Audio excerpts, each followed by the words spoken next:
أشهد أن لا إله إلا الله وحده لا شريك له وأشهد أن محمدًا عبد الله ورسوله الذي أرسله الله بالحق بشيرًا ونذيرًا وداعيًا إلى الله بإذنه وسراجًا منيرًا. اللهم صل وسلم على نبينا محمد وعلى آله وأصحابه ومن تبعهم بإحسان إلى يوم الدين. أما بعد، أيها المسلمون، أوصيكم ونفسي بتقوى الله عز وجل، فاتقوا الله يا عباد الله. اتقوا الله في أنفسكم وأولادكم وأزواجكم وعشيرتكم. اتقوا الله في علانكم وسركم. نسأل الله سبحانه أن يجعلنا وإياكم من عباده المتقين ويتقبل منا ومنكم صالح الأعمال، إنه ولي ذلك والقادر عليه. عباد الله, আল্লাহ সুবহানাহু ওয়া তাআলা তিনি আমাদেরকে সৃষ্টি করেছেন এবং সাথে বেশ কিছু বৈশিষ্ট্য দিয়ে দিয়েছেন। এর মধ্যে একটা বৈশিষ্ট্য হচ্ছে ইখতিলাফ। আমাদের মধ্যে কিছু মতানৈক্য থাকা, খিলাফ কিংবা ইখতিলাফের উদ্ভব হওয়া, এটি তিনি মানব স্বভাবের মধ্যে প্রথিত করে দিয়েছেন। ফলে এটা খুবই কঠিন যে গোটা মানব জাতি একটা উম্মায় পরিণত হবে। আল্লাহ নিজেই কোরআনে বলেছেন তিনি চাইলে মানুষকে একটা উম্মায় পরিণত করতে পারতেন, তার মানে তিনি চাননি। এবং মানুষ এক উম্মাও হতে পারেনি। পৃথিবীর সকল মানুষ বিভিন্ন ধর্ম গোত্রে তারা বিভক্ত। একদম ছোট্ট পরিসরে যদি আসি আমরা, তাহলে দেখব আমরা যারা মুসলিম, যারা প্র্যাকটিসিং, তারা তাদের পারিবারিক বলয়েও কিন্তু ইখতিলাফ করে। বাবা মায়ের মধ্যে তারা স্বামী স্ত্রী হিসেবে তাদের মধ্যে ইখতিলাফ আছে। সন্তান এবং বাবা মায়ের মধ্যেও মতভেদ আছে। একই প্রতিষ্ঠানে আমরা দেখব সবার মধ্যে কিছু না কিছু মতভেদ আছে। একমত হওয়াটা খুবই টাফ। এই জন্যে ইসলাম ইখতিলাফের কিছু নীতিমালা ঠিক করে দিয়েছে, যে নীতিমালাগুলো আমরা পড়িও না, জানিও না। আমাদের মধ্যে ইখতিলাফটা সবসময়ই একটা খারাপ পরিণতির দিকে নিয়ে যায় আমাদেরকে, একটা মারামারি, হানাহানি, এবং যেটা পরবর্তীতে আমাদের দুনিয়া আখিরাতের জন্য খারাপ হয়ে যায়। এই জন্যে ইখতিলাফের যে আদাব এবং কাওয়ায়েদ, নীতিমালাগুলো আছে, এটা প্রত্যেক মুসলিমেরই জানা প্রয়োজন। যে আমরা যদি ইখতিলাফ করি, তাহলে এই ইখতিলাফ করার হুদুদ বা সীমারেখা কতটুকু, ইসলাম কোন জায়গায় ইখতিলাফ করাটাকে অ্যালাউ করে এবং কোন জায়গায় অ্যালাউ করে না। সব জায়গায় তো আর ইখতিলাফ করা যায় না, তাই না? এটা মানুষের ব্যক্তিগত ব্যাপারে যেমন, তাদের ধর্মীয় ব্যাপারে এবং তাদের রাজনৈতিক ব্যাপারেও তাই। প্রত্যেকটা জায়গায় মানুষের কিছু স্বতঃসিদ্ধ জিনিস আছে, বিষয় আছে, যেগুলোতে আসলে কোনো ইখতিলাফই চলে না। প্রত্যেকটা জায়গায়, জীবনের প্রত্যেকটা সেগমেন্টের মধ্যে এবং প্রত্যেকটা সিচুয়েশনে। আবার আরেকটা এরিয়া আছে যেখানে ইখতিলাফটা ভ্যালিড, কারণ সেখানে ইখতিলাফের পথ বন্ধ করে দিলে মানুষের জীবন আর চলবে না, মানুষের জীবন চলার পথটাও রুদ্ধ হয়ে যাবে। তাহলে আমরা ইখতিলাফকে দেখতে পাচ্ছি যে একটা জায়গায় ইখতিলাফ একদম চলেই না, আবার দেখতে পাচ্ছি আরেক জায়গায় ইখতিলাফটা করা জরুরি।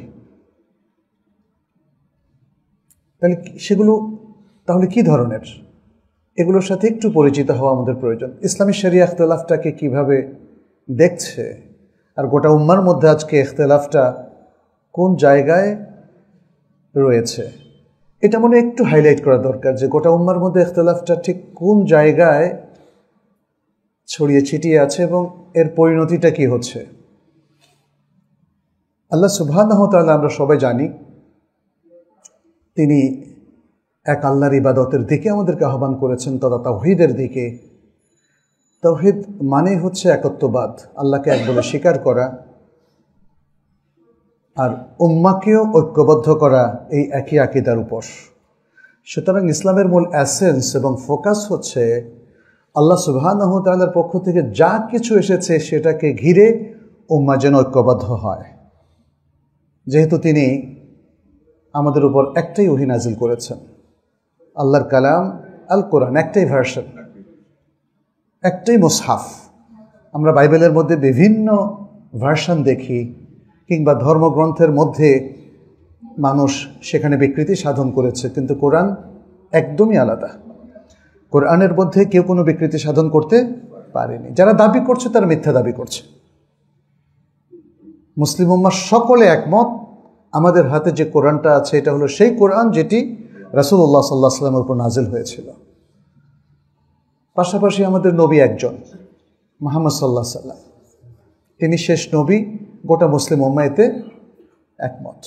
নবী সাল্লাল্লাহু আলাইহি ওয়াসাল্লামের সুন্নাহও আমাদেরকে মেনে চলতে হবে, বিশেষ করে অথেন্টিক সুন্নাহগুলো। আর যদি জাল হয় সেটা তো আর সুন্নাহর মধ্যে পড়ে না। সুতরাং কোরআন সুন্নাহ মেনে চলা এটাও আল্লাহ সুবহানাহু ওয়া তাআলার পক্ষ থেকে অবধারিত একটা বিষয়,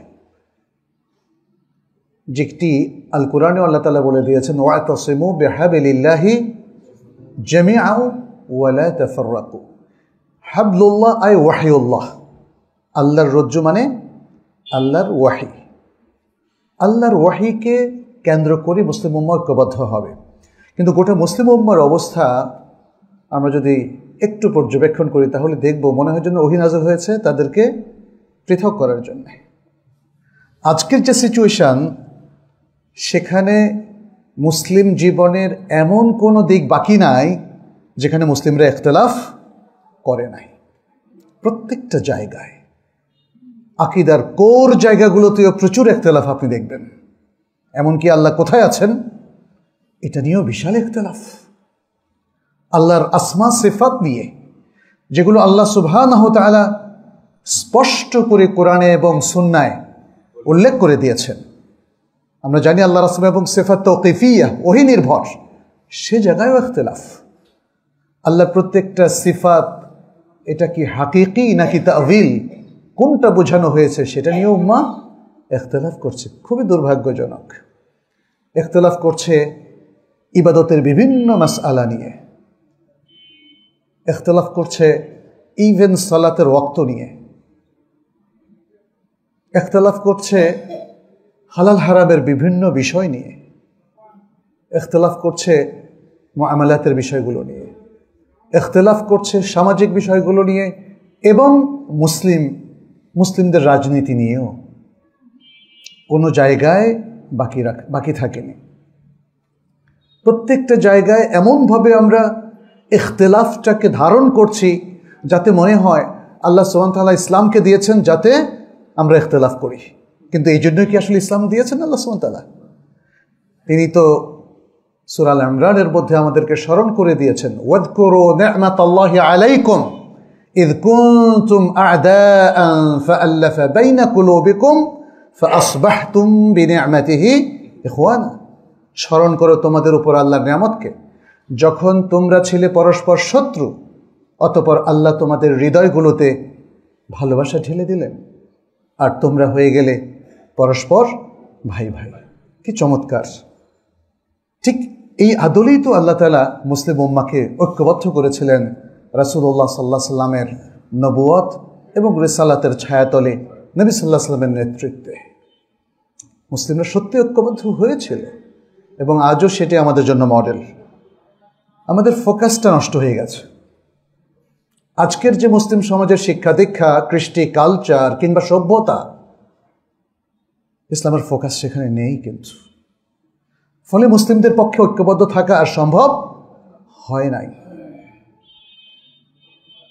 মুসলিমদের ঐক্যবদ্ধ হতে হলে তাদের কোরআন সুন্নাহর ছায়াতলে আসতে হবে,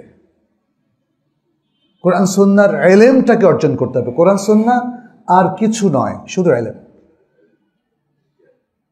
কোরআনকে বগল দাবা করে আর হাদিসের ভলিউমগুলো কাঁধে উঠিয়ে কোনো লাভ নেই, কোনো লাভ নেই। আপনার শেলফগুলো ঘরে ইসলামী বই দিয়ে ভরে ফেললেন, কিন্তু ইলমটা হৃদয়ে কিংবা আমাদের মেধায় মননে নাই, কোনো লাভ আছে? কোনো লাভ নেই। আমাদের আজকের যে সিচুয়েশন, এটার মূল কারণ এটাই,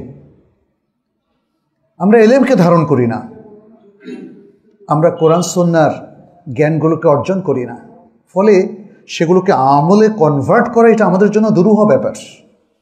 তাহলে কি করছি আমরা? আমরা প্রবৃত্তির পেছনে চলছি, প্রবৃত্তিকে অনুসরণ করছি, যার মনে যা চায় সেভাবেই সে চলছে।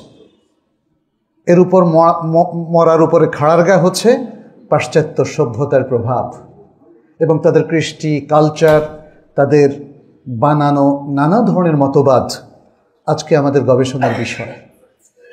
আপনি পলিটিক্যাল সায়েন্স বা রাজনীতি বিজ্ঞানের মধ্যে দেখেন, সোশ্যাল সায়েন্স বা সমাজ বিজ্ঞানের মধ্যে দেখেন, পাশ্চাত্য সভ্যতার সকল জ্ঞানের চর্চাই সেখানে হয়।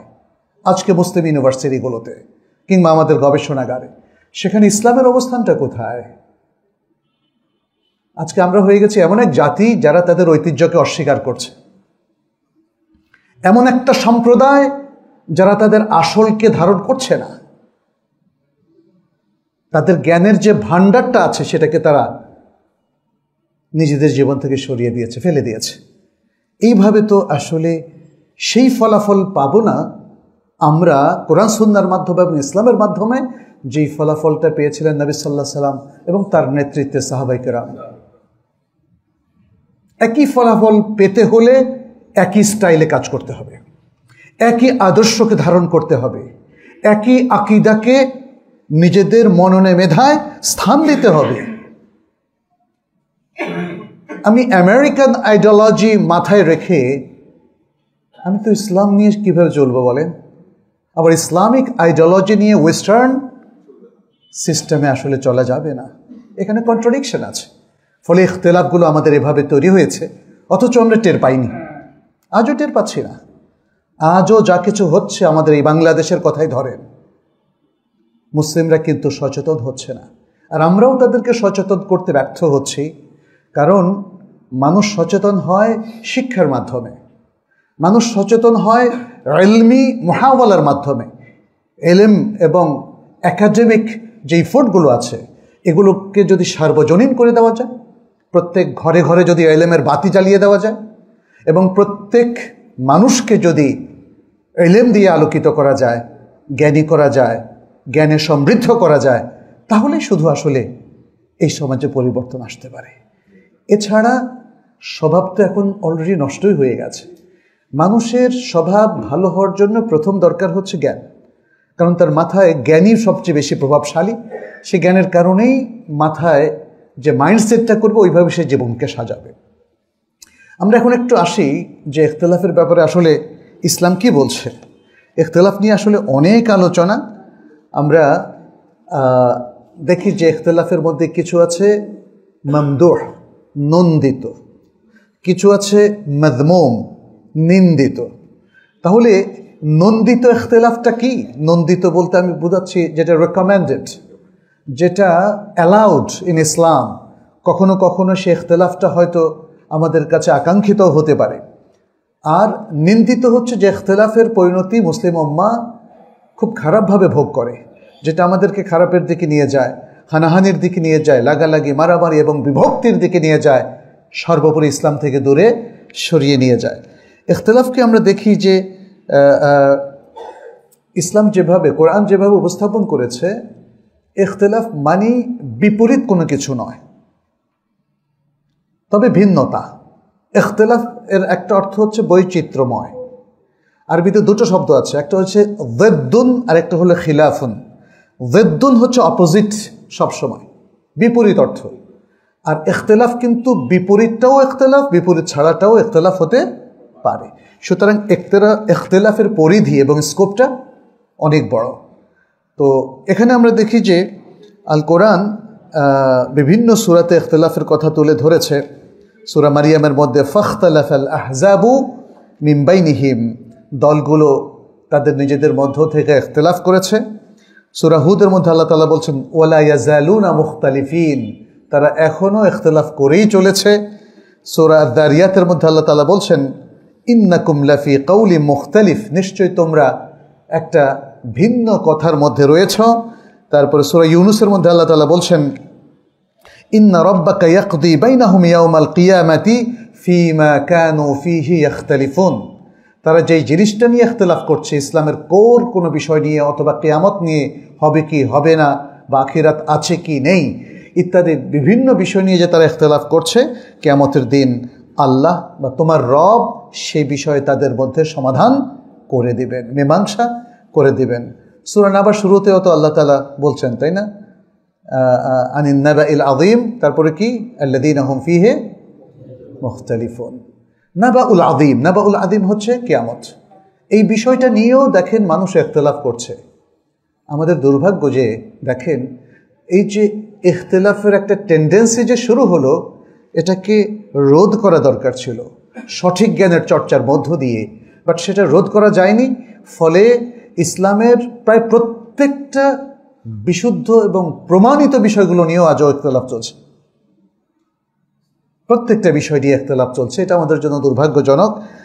এতে বোঝা যাচ্ছে যে আমরা ইখতিলাফ করতে করতে অধিকাংশ সময় নিন্দিত ইখতিলাফের দিকেই ছুটে চলেছি এবং তার মধ্যেই আমরা পতিত হয়েছি।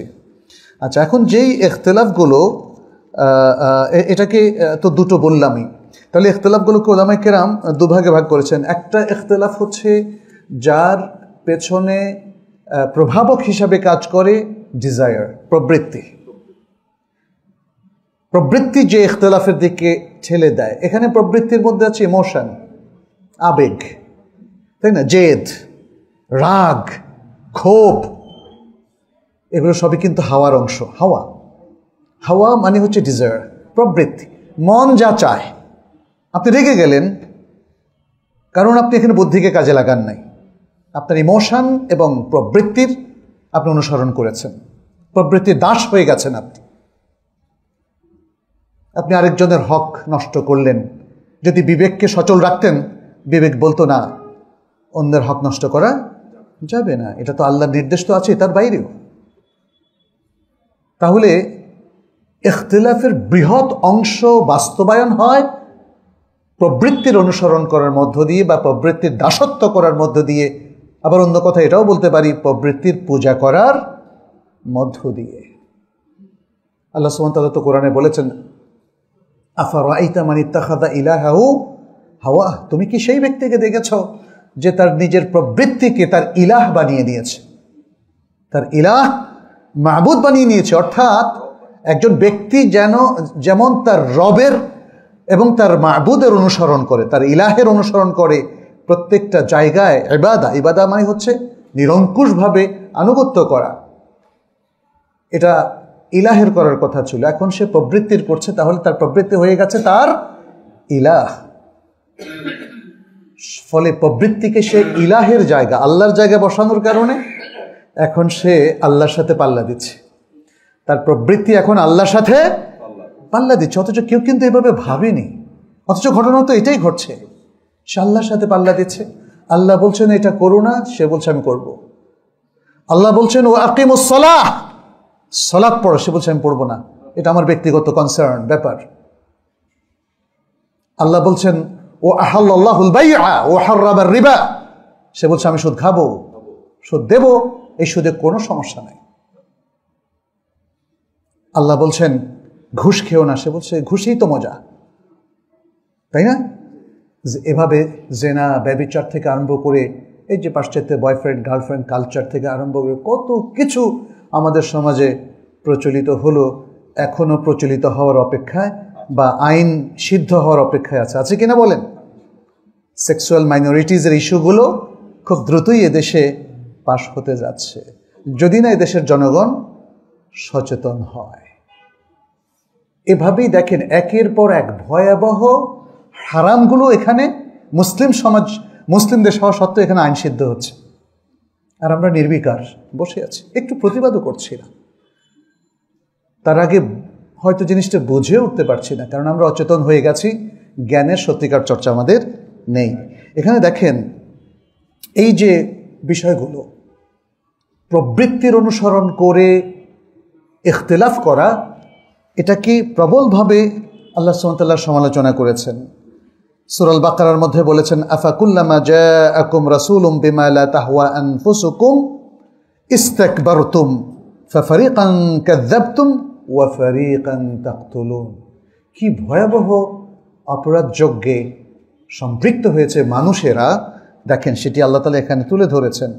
যখনই তোমাদের কাছে কোনো রাসূল আসেন যাদের প্রতি তোমরা আকর্ষণ বোধ করো না, যাদেরকে তোমরা পছন্দ করো না, তখনই তোমরা অহংকার করে বসেছ, অতঃপর এক দলকে তোমরা মিথ্যা প্রতিপন্ন করেছ, আরেক দলকে তোমরা হত্যা করেছ।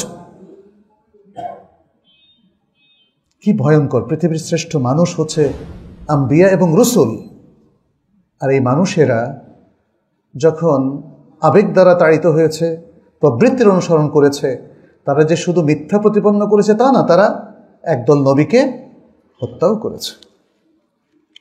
আল্লাহ সুবহানাহু ওয়া তাআলা বলছেন, প্রবৃত্তির অনুসরণ করলে ইনসাফ কায়েম করা যায় না, তাহলে ইখতিলাফ আরও বেড়ে যাবে না কমে যাবে? বেড়ে যাবে। আন-নিসার মধ্যে আল্লাহ তাআলা বলছেন, ফালা তাত্তাবিউল হাওয়া আন তা'দিলু, তোমরা প্রবৃত্তির অনুসরণ করো না, তাহলে ইনসাফ করতে পারবে না। এরপর বলছেন সূরা আল-আনআমের মধ্যে, কুল লা আত্তাবিউ আহওয়াআকুম কাদ দালালতু ইযা ওয়া মা আনা মিনাল মুহতাদিন। হে রাসূল, তুমি বলে দাও যে আমি তোমাদের প্রবৃত্তিসমূহের অনুসরণ করব না, তাহলে আমিও তো ভ্রান্ত হয়ে যাব। নবী সাল্লাল্লাহু আলাইহি ওয়াসাল্লামকে আল্লাহ বলতে বলেছেন, এবং তারপরে কি বললেন, আর আমি তখন আর হেদায়েত প্রাপ্তদের অন্তর্গত থাকব না যদি কি করি, প্রবৃত্তির অনুসরণ করি। নিজেরটা করলে তো আরো বরবাদ, অন্যদেরটা করলেও বরবাদ, সেটা এখানে বলা হচ্ছে। এরপর আল্লাহ সুবহানাহু ওয়া তাআলা সূরা সাদের মধ্যে বলেছেন, ওয়ালা তাত্তাবি'ল হাওয়া ফায়ুদিল্লাকা আন সাবিলিল্লাহ, আর তুমি হাওয়া তথা প্রবৃত্তির অনুসরণ করো না, তাহলে প্রবৃত্তি তোমাকে আল্লাহর পথ থেকে বিভ্রান্ত করে দিবে, বিচ্যুত করে দিবে। সূরা আল মুমিনুনের মধ্যে আল্লাহ তাআলা বলছেন, ওয়ালা ইত্তাবা'আল হাক্কু আহওয়াআহুম লাফাসাদাতিস সামাওয়াতু ওয়াল আরদু ওয়া মান ফিহিন। সত্য যদি তাদের প্রবৃত্তির অনুসরণ করত, সত্য যদি তাদের প্রবৃত্তির অনুসরণ করত, তাহলে আসমানসমূহ এবং জমিন আর আসমান জমিনের মধ্যে যা কিছু আছে সবই ধ্বংস হয়ে যেত। আজকে তো ধ্বংসের মুখোমুখি আমরা। কি আছে আমাদের বাকি বলেন? আমল, আখলাক, ঈমান, আকীদা, ইবাদত সবই মারাত্মক চ্যালেঞ্জ এবং ধ্বংসের মুখোমুখি। এবং আজকের আধুনিক প্রযুক্তি এসে সেই চ্যালেঞ্জটা কমায় নাই, আরও বাড়িয়ে দিয়েছে। এই যে এআই বলেন আর ডিজিটাল প্ল্যাটফর্ম বলেন, ফেসবুক বলেন আর সোশ্যাল নেটওয়ার্কের অন্য অন্য প্ল্যাটফর্মগুলো বলেন, চ্যালেঞ্জ বাড়ায়নি আমাদেরকে? আমাদের ইবাদত থেকে, আমাদের মনোসংযোগ থেকে, আমাদের খুশু খুদুর থেকে, আমাদের ঈমান তাওয়াক্কুল থেকে, আমাদের কোর বিলিফ এবং প্র্যাকটিস থেকে আমাদেরকে বিচ্ছিন্ন করে দিয়েছে। ফলে আমাদের মধ্যে ইখতিলাফ বেড়ে গেছে। যখন কোনো জাতি তার মৌলিকত্ব হারায়, তখন তারা পরজীবী হয়ে যায়, তাদের মধ্যে হাহুতাশ, অস্থিরতা এবং ইখতিলাফ বাড়তেই থাকে, যার প্রমাণ আজকের মুসলিম সমাজে আমরা দেখতে পাচ্ছি। আল্লাহ সুবহানাহু ওয়া তাআলা আরও বলছেন সূরা আল-আনআমের মধ্যে, ওয়া ইন্না কাসীরাল লা ইউদিল্লুনা বিআহওয়াইহিম বিগাইরি ইলমিন। বলছেন অনেক মানুষ তারা তাদের প্রবৃত্তি দ্বারা ইলম ছাড়াই ভ্রষ্ট করে, অন্যদেরকে ভ্রষ্ট করে দেয়।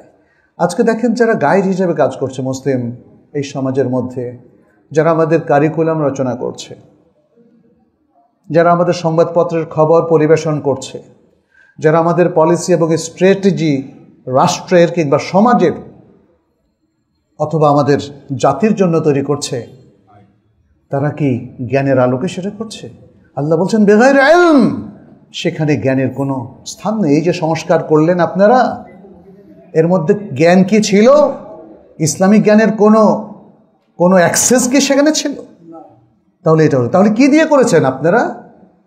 বিআহওয়াইহিম। আল্লাহ বলে দিচ্ছে। আল্লাহ কিন্তু এখনকার সিচুয়েশন নিয়েও বক্তব্য দিচ্ছেন আল কোরআনে, কিন্তু আমরা অন্ধ, আমরা পড়ি না, আমরা বুঝি না। যদি কোরআনকে ভালো করে অধ্যয়ন করা হতো, রিসার্চ করা হতো এবং সেই জ্ঞানগুলো মানুষের কাছে বিভিন্ন প্রচার মাধ্যমে পৌঁছে দেওয়া হতো, তাহলে আসলে মানুষ কিন্তু আলোকিত হতো। কিন্তু আমরা দেখতে পাচ্ছি কেউ এই সুন্দর কাজটি করছেন না। মানুষকে কোরআন সুন্নাহর যে সুন্দর ফোকাসগুলো আছে, যে এলেমগুলো আছে, যে ইনস্ট্রাকশনগুলো আছে, যে গাইডেন্সগুলো আছে, আমরা কিন্তু দিচ্ছিও না, শেয়ারও করছি না। যা হচ্ছে শুধু যৎসামান্য। এটা এই 20 কোটি মানুষের দেশে এটা যথেষ্ট নয়। ফলে যেহেতু একটা জাতি আবেগ দ্বারা তাড়িত, এই জন্যই তো হুজুগে বলে। হুজুগে বলে না, এই কথাটা আমি ছোট্ট সময় থেকে শুনে এসেছি। এই হুজুগে কেন বলে জানেন? যেই জাতি আবেগ দ্বারা তাড়িত হয় এবং প্রবৃত্তি দ্বারা পরিচালিত হয় তারাই হয় হুজুগে। আর যেই জাতি এলেম দ্বারা পরিচালিত হয়, বিবেক দ্বারা নিয়ন্ত্রিত হয়, বুদ্ধিবৃত্তি দ্বারা, তারা কখনো পথ হারায় না।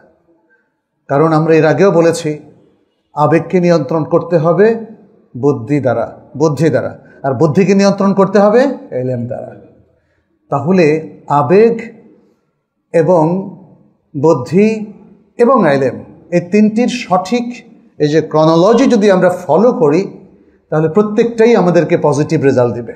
আপনার আবেগও আপনাকে পজিটিভ রেজাল্ট দেবে, আপনার বুদ্ধিমত্তাও আপনাকে ইতিবাচক ফলাফল দেবে, এবং এলেম তো ইতিবাচক দেওয়ার জন্যই আল্লাহ তাআলা নাজিল করেছেন। আল্লাহর দেওয়া ওয়াহি কোনো দিন কোনো মানুষের জন্য কোনো নেগেটিভ ফলাফল তৈরি করে না। মানুষ ভুল ব্যাখ্যা করছে। আজকে যারা আমাদের ইসলামের বিভিন্ন নীতির হুকুমের, তালাক বলেন, নারী অধিকার বলেন ইত্যাদি, তারা সমালোচনা করছে, এটা অন্যায় সমালোচনা। পুরো জিনিসটাকে একসাথ করলে ইসলামের যে মূল আইডিওলজি, এর চাইতে শ্রেষ্ঠ কিছু আপনি পাবেন না। আজকের আধুনিক বিশ্বের যে অশ্লীলতা এবং তাদের যে নীতিহীনতা এবং যে মিথ্যাচার আজকে বিশ্বের সামনে প্রকাশিত হয়েছে, এর দ্বারাই বোঝা গেল যে আসলে পাশ্চাত্য সভ্যতা কমপ্লিটলি ব্যর্থ এবং তাদের দাবি অসার। বরং ইসলামী মহাসত্য সবচেয়ে সুন্দর এবং ইসলামের মধ্যেই মানবতার একমাত্র সমাধান। ফলে যদি ইখতিলাফ থেকে আমরা বাঁচতে চাই, সত্যের দিকে আসতে চাই, এটাই একমাত্র পথ। দ্বিতীয় ইখতিলাফটা হচ্ছে, আমরা এতটুকু বলে হয়তো শেষ করব, এর উপর অনেক আলোচনা, আমরা ইনশাল্লাহ হয়তো পরবর্তীতে আলোচনাগুলো করতে পারবো। দ্বিতীয় প্রকার ইখতিলাফ হচ্ছে যে ইখতিলাফের পেছনে মোটিভ হিসাবে কাজ করছে কি? হক, সত্য, সত্যান্বেষী হওয়ার কারণে আপনি ইখতিলাফ করছেন। ইখতিলাফটা ভ্যালিড এবং অ্যালাউড, কোথাও কোথাও খুব স্ট্রংলি রেকমেন্ডেড। আমরা যখন দেখব যে কোনো মানুষ অসত্যের পথে চলছে, আপনাকে তখন ইখতিলাফ করতেই হবে, তাই না? ইখতিলাফ সেখানে বরং ফরজ, যেখানে আপনি দেখবেন বাতিল সেখানে তার থাবা বিস্তার করছে, আপনি বাতিলের বিরুদ্ধে দাঁড়াবেন, কারণ আপনি হকের পক্ষে। বাট হকটা হতে হবে দলিল নির্ভর। এই একটা জিনিস আমাদের অনেকে বুঝতে ভুল করছে, কারণ প্রত্যেকে তো দাবি করে সে হকের উপরে, তাই না? অনেকে বলে it's a problem because everyone claims that he is on the হক, অন দ্য ট্রুথ। কিন্তু আসলে কি তাই? আসলে তো প্রত্যেকে হকের উপর না। প্রত্যেকে নিজেকে জাস্টিফাই করে। দেখবেন এই সমাজের অপরাধীরাও তার অপরাধ ধরলে কিন্তু সে চেতে যায়, রেগে যায় আরো বেশি। তার মানে হচ্ছে মানুষ প্রত্যেকে নিজেকে হকের উপর বলে, কিন্তু হকের উপর সেই থাকবে ইলমুল ওয়াহি যার পক্ষে থাকবে, কোরআন সুন্নাহ যার পক্ষে থাকবে। তো কোরআন সুন্নাহ তো আর এটাকে বানানো যায় না, আর আল্লাহর কাছে চেয়ে নাজিলও করানো যায় না, এটা অপরিবর্তনীয়। আল কোরআন এবং সুন্নাহ এটা অলরেডি মুসলিম উম্মার সম্পদ হিসাবে তাদের কাছে সংরক্ষিত আছে, এটা চেঞ্জ হবে না। অতএব আমরা হককে নির্ধারণ করব কোরআন সুন্নাহর ভিত্তিতে, এর বাইরে আর কোনোভাবে হক নির্ধারিত হবে না। ফলে মুসলিম উম্মার জন্য ঐক্যবদ্ধ হওয়া খুব সহজ হয়ে গেল না? আমাদের হকের ভান্ডার একটাই, সেটা হলো কোরআন এবং সুন্নাহ। ব্যাস, এই জিনিসটা আমরা জাতিকে শেখাতে পারি নাই মনে হচ্ছে। আমাদের স্কুল, কলেজ, ইউনিভার্সিটিতে যারা জেনারেল সাবজেক্টে পড়ছেন, arts, humanities, commerce, social science কিংবা পিওর সায়েন্সে, সেখানে কিন্তু এই নলেজগুলো নাই। সেখানে আধুনিক বিজ্ঞান আমাদের শিক্ষার্থীদেরকে এথিস্ট অথবা অ্যাগনস্টিক বানিয়ে দিচ্ছে। কোরআন সুন্নাহর কোনো প্রভাবই সেখানে রাখা হয় নাই, যে কারণে একটা জেনারেশন এখন তৈরি হচ্ছে যারা কিন্তু এই ইলমুল ওয়াহি সম্পর্কে একদমই অনবহিত, একদমই অজ্ঞ, কিচ্ছু জানে না। আজকের আধুনিক শিক্ষিত অনেক বড় বড় লোককেও দেখেছে অজুর মাসালা একটাও জানে না, সালাত তো আরো দূরের কথা, সিয়াম হজ এগুলো তার অনেক পরের কথা। এই দুর্ভাগ্যের মুখোমুখি কিন্তু আমরা। যাই হোক, আমরা হক নিয়ে কথা বলছিলাম। ইখতিলাফটা যদি হক ভিত্তিক হয় তাহলে সে ইখতিলাফটা হতে পারে। এখানে দেখুন, ইসলামের দুটো এরিয়া। একটা এরিয়া যেটা আমার আলোচনা থেকে আপনি হয়তো বুঝতে পেরেছেন আপনারা, যে একটা এরিয়া হচ্ছে একদম ফিক্সড, মোটা দাগে যেগুলো clear text of the Quran and সুন্নাহ, যেগুলো প্রুভড হয়ে গেছে, প্রমাণিত হয়ে গেছে, সেখানে আর কোনো হাত, আর কোনো গবেষণার কোনো সুযোগ নাই। তাওহীদ, কোরআন আল্লাহর কিতাব, নবী সাল্লাল্লাহু আলাইহি সাল্লাম শেষ নবী ও রাসূল, তারপরে সালাওয়াতের মধ্যে দেখবেন যে 5 ওয়াক্ত সালাত, এগুলোর রাকাত সংখ্যা, এগুলো সবই নির্ধারিত। হজ নির্ধারিত, রমাদানের সিয়াম ইসলামের রোকন হিসাবে নির্ধারিত, এগুলোর মধ্যে কোনো হাত লাগানো যাবে না। অসংখ্য ইসলামের এই মৌলিক বিধানগুলোই বেশি। আপনি যদি ইসলামটাকে একটা বডি হিসাবে দেখেন, দেখবেন যে এর মৌলিক জিনিসগুলোই বেশি। সেখানে আমাদের উলামায়ে কিরামের কোনো ইখতিলাফও নাই। ইখতিলাফ আছে আরেকটা এরিয়াতে, যেখানে ইখতিলাফ করার কিছু সুযোগ আছে, শরিয়াই এই সুযোগটা করে দিয়েছে। যেমন আল আলফাজ আল মুজমালা, কিছু মুজমাল অস্পষ্ট শব্দ আছে যেগুলো হাদিস এসে ব্যাখ্যা করেছে, কিন্তু তারপরেও যেমন আলফাজ মুশতারাকা, একটা শব্দের একাধিক অর্থ, কোন অর্থ আল্লাহ বুঝিয়েছেন। যেমন কুরআন, এই শব্দের অর্থ হচ্ছে হায়েজ অথবা তোহর। তালাকপ্রাপ্তা নারী 3 তোহর নাকি 3 হায়েজ পর্যন্ত ইদ্দত পালন করবে, এখানে ইখতিলাফ হয়েছে, ইখতিলাফের সুযোগটা আছে। এরকম আপনি অজুর মধ্যে দেখবেন কিছু জায়গায় ইখতিলাফ আছে, তারপরে আপনি দেখবেন সালাতের মধ্যে কিছু জায়গায় ইখতিলাফ আছে। কিন্তু আমি জাস্ট একটা উদাহরণ দেই, কিছু ইখতিলাফ ভ্যালিড হতে পারে, যেটা নুসুসের মধ্যে ইজতিহাদের উপাদান রয়ে গেছে, সেখানে ইজতিহাদ করা যাবে, আর যেখানে ইজতিহাদ করা যাবে সেখানে ইজতিহাদের কারণে কিছু ইখতিলাফ হবে। কিন্তু স্পষ্ট টেক্সট থাকলে কোনো ইজতিহাদও করা যাবে না, যেহেতু এটা উলামায়ে কেরামের একটা মূলনীতি, যে মূলনীতির উপরে আল্লাহ এবং রাসূলের পক্ষ থেকেও নির্দেশনা আছে। লা ইজতিহাদা মা'আন নাস, যখন আল্লাহ এবং তার রাসূলের পক্ষ থেকে কোনো স্পষ্ট নির্দেশ এসে যাবে, তখন আর কোনো ইজতিহাদ কার্যকর হবে না। তাহলে যে জায়গাটা আমরা বললাম, একটা উদাহরণ বলতে চাচ্ছিলাম, যে এখানে দেখেন ইখতিলাফটা ভ্যালিড হবে না। যেমন শিয়ারা সালাত পড়ে 3 ওয়াক্তে, যেহেতু তাদের ধারণা কোরআন 3টা ওয়াক্ত নিয়ে কথা বলেছে, আর তারা তো আমাদের সুন্নাহ স্বীকার করে না, ফলে কোরআন হাদিসের মধ্যে যে 5 ওয়াক্ত এসছে এটা তারা স্বীকার করে না, ফলে তারা 3টা ওয়াক্তে 5 ওয়াক্ত নামাজ পড়ে। অনেকে বলেন যে তারা 3 ওয়াক্তই পড়ে। তাহলে এই যে ইখতিলাফটা, এটা কিন্তু ভ্যালিড না। আমরা যেহেতু সুন্নাহকে কোরআনের মতোই গুরুত্ব দিই, কারণ দুটোই তো ওয়াহি, দুটো আল্লাহর পক্ষ থেকে, অতএব সুন্নাহর ব্যাখ্যাটা নিয়ে আমরা কোরআনেও দেখি যে কোরআন একদম স্পষ্ট করে না হলেও প্রচ্ছন্নভাবে 5টা ওয়াক্তের কথা কোরআনে উল্লেখ আছে। অতএব কোরআন সুন্নাহর মধ্যে কোনো ব্যাসকম এখানে নেই। অতএব ইজতিহাদের মধ্যেও দেখবেন যে কিছু কিছু বিভ্রান্ত ফেরকার ইজতিহাদ এখানে গ্রহণযোগ্য নয়। যেমন মুতাজিলাদের ইজতিহাদ, যেমন শিয়াদের ইজতিহাদ, এবং যেমন কাদিয়ানীদের ইজতিহাদ, যেমন আরও বিভিন্ন যে বাতিল ফেরকাগুলো আছে, এগুলোর ইজতিহাদ গ্রহণযোগ্য নয়। আমাদের কাছে ইজতিহাদ গ্রহণযোগ্য হবে যারা আহলে সুন্নাহ ওয়াল জামাতের কোর ওলামায়ে কেরাম, তাদের ইজতিহাদ। আর তারপরেও আমরা দেখব একজন ব্যক্তি যদি তার প্রবৃত্তি দ্বারা তাড়িত হয়ে ইখতিলাফ করেন, সেটা গ্রহণযোগ্য হবে না। তিনি যদি একজন আলেম হন তবুও না। কেন, বুঝতে পেরেছেন? কারণ ইজতিহাদের পেছনে মূল মোটিভ থাকতে হবে কি?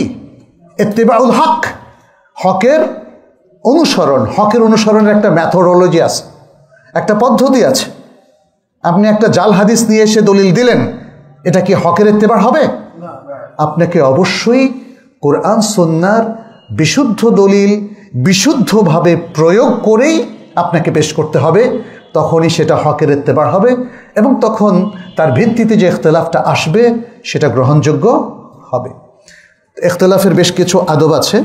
ইখতিলাফের ব্যাপারে আমাদের ওলামায়ে কেরাম, বিশেষ করে মুহাক্কিক ওলামায়ে কেরাম যেই ইখতিলাফগুলো করেছেন সেগুলোকে আমরা কিভাবে নেব এবং ইখতিলাফের আদবগুলো কী কী, একজন মুসলিম যখন ইখতিলাফ করবেন তাকে কোন কোন দিকগুলো, কোন কোন এটিকেটস এবং এথিক্স মেনটেন করতে হবে, তা না হলে তার ইখতিলাফটা ভ্যালিড হবে না।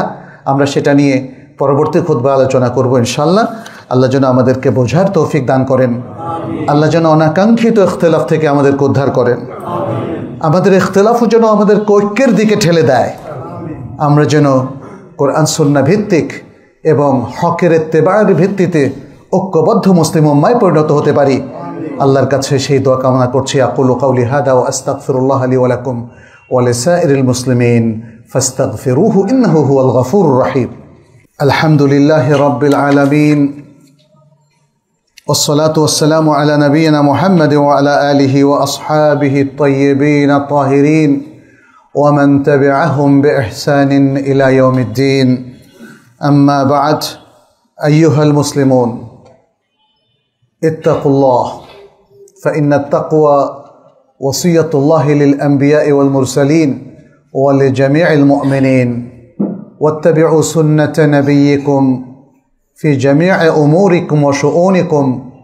نسأل الله سبحانه أن يوفقنا وإياكم لما يحبه ويرضى، ويجعلنا وإياكم من عباده المقربين ومن عباده المؤمنين المخلصين. اللهم تقبل منا إنك أنت السميع العليم، وتب علينا إنك أنت التواب الرحيم.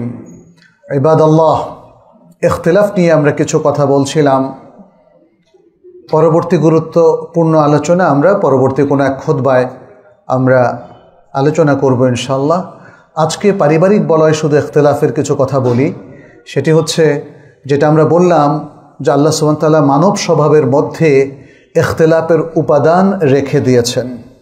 ফলে আমরা যতই চাই না কেন আমাদের মধ্যে কিছু না কিছু মতভেদ থাকবেই। আমাদের পারিবারিক জীবনে কিংবা প্রতিবেশীদের সাথে শান্তিপূর্ণ জীবনযাপনের জন্য ইখতিলাফটাকে সহনীয় করতে হবে, পরমতের প্রতি শ্রদ্ধাশীল থাকতে হবে, ধৈর্য ধরতে হবে। ইভেন আপনার পরিবারে আপনার স্ত্রী কিংবা সন্তানও যদি কোনো কিছুর প্রস্তাব দেয় সেটাকে বিবেচনা করবেন বুদ্ধি দিয়ে, এবং সেটা যদি বাতিল করতে চান তাহলে যুক্তি দিয়ে সেটা আলোচনা করবেন। সাধারণত দেখি পরিবারের মধ্যে খুবই সামান্য কিছু নিয়ে খুব ঝগড়া হয়। প্রথমে হয় ইখতিলাফ, তারপরে হয় ঝগড়া। কোথায় বেড়াতে যাবে এবারের বন্ধে, এটা নিয়েও কিন্তু মারাত্মক সিচুয়েশন হয়।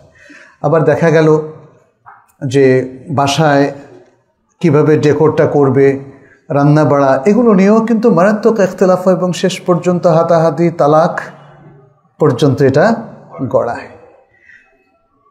প্রথমত আমরা বলবো যে পারিবারিক বলয়ে ইখতিলাফটাকে আপনারা খুবই স্বাভাবিকভাবে নেবেন, সবাইকে অধিকার দিবেন, কিন্তু সবাইকে এটিকেটসটা শিখিয়ে দেবেন, যেটা আমরা পরে আলোচনা করব ইনশাআল্লাহ। এই আদলে যদি আমরা পরিচালিত হই তাহলে শুধু পরিবার না, পরিবারের বাইরে এবং যে কোনো প্রতিষ্ঠানে কিংবা সামাজিকভাবে অনেক মানুষ যেখানে থাকে সেখানেও দেখবেন যে আমাদের সমস্যা হবে না। কিন্তু কালচারটাকে একটু পরিশোধন করতে হবে, একটু পরিশীলন করতে হবে, তাহলে দেখা যাবে যে আমাদের পরমতের প্রতি সহিষ্ণুতা বাড়ছে। পরমতের প্রতি সহনশীলতা মানে সেই মতকে গ্রহণ করা নয়। একজন আমার সামনে একটা মত বলল, আমি সাথে সাথেই তার উপর আক্রমণাত্মক হলাম না, এর মানে এই নয় যে আমি সে মতটা গ্রহণ করেছি। আমরা আসলে অ্যাভয়েড করতে চাই অনাকাঙ্ক্ষিত সিচুয়েশন। একজন আরেকজনের উপর চড়াও হবেন, গালিগালাজ করবেন, অশ্লীল ভাষা প্রয়োগ করবেন, এটা আসলে কাঙ্ক্ষিত হতে পারে না। যে কোনো সিচুয়েশনকে আপনি যতটা কুল ব্রেইনে ফেস করবেন ততটা সুন্দর সমাধান আপনি পেয়ে যাবেন। আমাদের পরিবারে ব্যক্তিগত বিষয়গুলোতে কিংবা প্রাতিষ্ঠানিক বিষয়গুলোতে আসুন আমরা এই সমস্ত ব্যাপারে আরও সহনশীলতার পরিচয় দেই, যেটিকে নবী সাল্লাল্লাহু আলাইহি ওয়াসাল্লামের ভাষায় আল হিলমু ওয়াল আনাত বলা হয়েছে। তাড়াহুড়ো করব না, আবার অসহিষ্ণুও হব না, তাহলেই দেখবেন যে ইখতিলাফ আর আমাদেরকে খারাপের দিকে নিয়ে যাবে না ইনশাআল্লাহ। আমরা দোয়া করি আল্লাহ যেন আমাদেরকে বোঝার তৌফিক দান করেন। আমাদের অনেক ভাইরা অসুস্থ, আমরা তাদের জন্য দোয়া করি আল্লাহ যেন তাদেরকে দ্রুত সুস্থ করে দেন।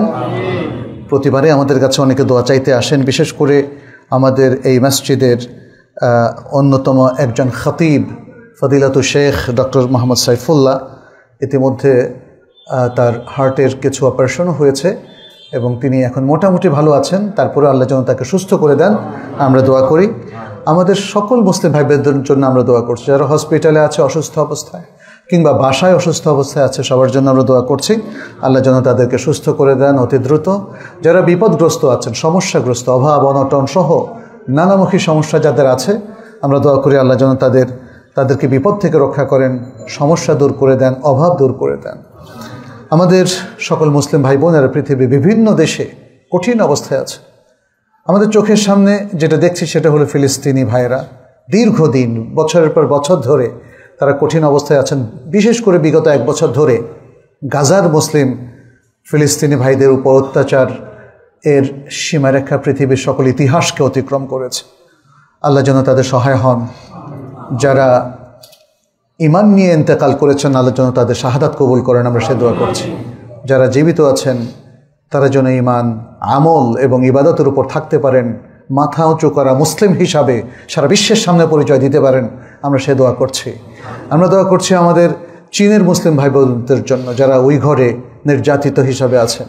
মধ্য এশিয়ার অনেক মুসলিমরা যারা প্রাক্তন সোভিয়েত ইউনিয়নের অন্তর্ভুক্ত, এখনও তারা অনেকে কঠিন অবস্থায় আছেন, তাদের জন্য দোয়া করছি। আমাদের দেশের, পার্শ্ববর্তী দেশের কিংবা বিশ্বের যে কোনো দেশের মুসলিমদের জন্য আমরা দোয়া করছি আল্লাহ যেন তাদের সহায় হন এবং তাদেরকে যে কোনো বিপদ আপদ থেকে উদ্ধার করেন। দোয়া করছি আমাদের মৃত ভাই বোনদের জন্য, মুসলিমদের জন্য, যারা আল্লাহ সান্নিধ্যে চলে গেছেন, আল্লাহ যেন তাদের কবর আযাব মাফ করে দেন, জাহান্নামের আগুন থেকে তাদেরকে রক্ষা করেন, জান্নাতুল ফেরদাউস তাদেরকে নসিব করেন। হাদা ওয়াসাল্লু ওয়াসাল্লিমু আলা নবিয়িনা মুহাম্মদ ফাকাদ ক্বালা আল্লাহু সুবহানাহু ইন্নাল্লাহা ওয়া মালাইকাতাহু ইউসাল্লুনা আলান নবী ইয়া আইয়ুহাল্লাযীনা আমানু সাল্লু আলাইহি ওয়া সাল্লিমু তাসলিমা ওয়া ক্বালা আন-নাবিয়্যু সাল্লাল্লাহু আলাইহি ওয়া সাল্লাম মান সাল্লা আলাইয়া মাররাতান সাল্লাল্লাহু আলাইহি বিহা আশারা আল্লাহুম্মা সাল্লি ওয়া সাল্লিম ওয়া বারিক ওয়া আন'আম আলা নবিয়িনা মুহাম্মদ